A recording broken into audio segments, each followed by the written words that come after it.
Hey, what's going on, everybody? Here are your notes for WL2. These are extension notes. So the last notes we took for writing class talked about Hollywoodization, and we've been looking at adaptations for this unit for your final paper. And so now I want to talk about a different way that you can go about analyzing text and film to make an argument for the type of adaptation that you definitely see being showcased. And we're going to do that looking at story idea and conflict. All right. When we think about a story idea, we're going to think about a general summary of the protagonist's existence. We don't want to give any character names. We just want to give titles. And so, in other words, who is this character? Why is this character here? What's some important things to know about the character? Anything you can do, that's how you want to sum up the story. But again, keep things general. So a girl who, a woman who, a man who, a blind person who. Keep it very general. Then you have your conflict. And the conflict, now we look at a major event specifically. And in this case, you want to use character names and really think about, well, what is the actual issue or problem going on? We say a major event because when we've done this, we've pretty much looked at scenes. And so we looked at the different scenes that were going on in a text and then watched the actual film, that one particular scene, and thought about that moment. But we know there are conflicts throughout text. There is a actual streamlined conflict from beginning to end throughout a text. So being able to identify what conflict you're talking about is really important. And here's when we use character names. So as it says on the bottom for the model,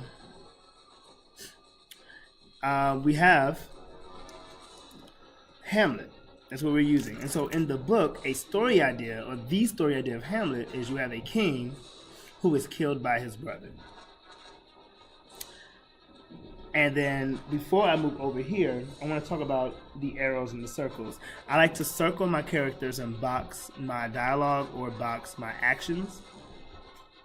And so that way I can give detail to that, because the detail lets me know what things am I looking for to make sure that I'm going to argue either a faithful or a loose or a Hollywoodized adaptation.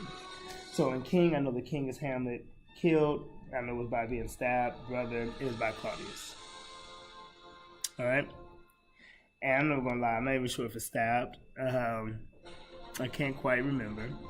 And it's been so long. Not only that, but I did not check up on that. But we're going to say stabbed as an assumption. Now, come over here for the conflict. Now, in certain situations, the conflict is the same as the story idea. Depending on how short it is or the scene that you're looking into, maybe they're the exact same thing. Sometimes they're not, so don't always assume that your conflict will be what the entire story is about, especially when you're looking at the entire story. That won't be the case. You're going to have so many different conflicts that the story idea is going to stay the same throughout, but those conflicts will shift. So in this case, it's as simple. Let me use the character names. King Hamlet is killed by his brother Claudius. I still know stab is the killed. There's nothing really extra for anybody else. I'm just pretty much carrying it over, and because they all say the same, that's it. And then you watch the scene. In this case, we watch Lion King. So we watch the same scene going on, and at that point, you do the exact same thing. So what was the story idea of the film? A king is killed by his brother. You want to always see, can it be faithful, or is it actually faithful? And just with the story idea alone, it was the scene where Mufasa is being thrown off the cliff, that yes, there is a king who is killed by his brother. So story idea, very much faithful. And then we did the detail. So this king was Mufasa, killed, thrown off a cliff, brother scarred. And so now I know, when I go into detail, this is actually loose. The story idea stayed the same, but they changed the character names. All right. Then I move over. Now I want to look at conflict. So all I did was say the same thing. I put the names in. Mufasa is killed by his brother Scar. Then I go into detail on this, and I know Mufasa is a lion. Scar is a lion. Killed, thrown off a cliff. So now I'm like, okay, wait, we have lions. So it's no longer loose. Now we can move into our notes into Hollywoodized. But you want to think about, well, what type? It could be Hollywoodized for cultural reasons. Maybe there's advanced technology. Maybe it's diversity in terms of who the characters are. Maybe the location need to be in a modern setting. Or maybe it's commercial. They did this to appeal to children. They did it to appeal to a larger market where they could sell things. In this case, we know it's Hollywoodized for the commercial reason. We know that we have Disney, we have cakes, we have toys, everything centered around Lion King. So you told the story about Hamlet in the form of a children's movie that can then garner more money. And so that's why we are in Hollywoodized. And so that's pretty much the process. And if you don't want to do it in this way, like I say, do it like this. It's nice to make it messy, have your notes, write everything out.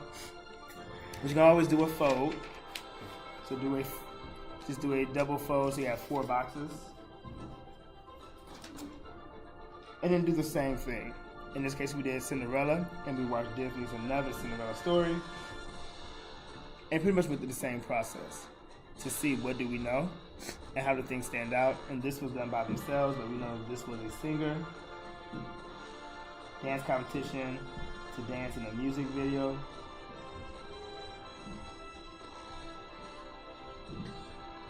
And because of the music video, we can talk about the technology piece, and technology makes this Hollywoodized. Because we know in Cinderella there was no music videos happening back when Cinderella was written. So, and there you go. So that's how you pretty much can use story, idea, and conflict to pretty much try to argue an adaptation.